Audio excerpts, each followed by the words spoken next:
Одоо хоёулаа зэрэг барилдах юм уу? Нэгдүгээр тийм асуулт гарна. Энэ нь бол зэрэг барилдах юм бол тэр хуулинд юу гэж заасан тэрийг баримтлах хэрэгтэй байхгүй. Хуулиас гадна эрэм байна. Чанар байна. Тэр бүхний цолны. Тэрийг баримтлах хэрэгтэй. Тэр шивэл одоо бүхий холбоог дэмждэг юу гэдгийг одоо өсгөө ирнэ ч гэдэг юм уу? Хэрүүл хийдэг Сүхбаатар гэж ялгаж болохгүй. Үнэхээр одоо юм манай нийгэм шудраг ус зүйл яаж байгаа нь бүхэд тусч байгаа байхгүй тусгална байгаа. Үндсэндээ бүх сайхан бай гэх юм бол үнэхээр ард түмний цэнгүүлэх юм бол энэ бол бага асуудал биш шүү. Бас та нар зөвхөн асуудал хөндөж байна.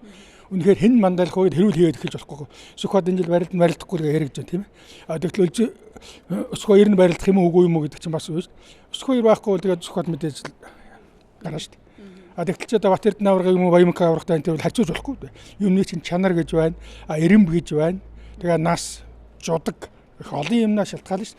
Гэхдээ юм бол ер нь ямар хууль дүрм үйлчилж байна тэр хуулиар бид нар гаргав баримтлах хэрэгтэй гэж үздэг. Эрэм бэрэмбэл би өсгөө ирнэ байх гэж боддог. Зүгээр эргөө хөнөө хувьд бол өсгөө ирнэ бол манлайлах хэрэгтэй байна.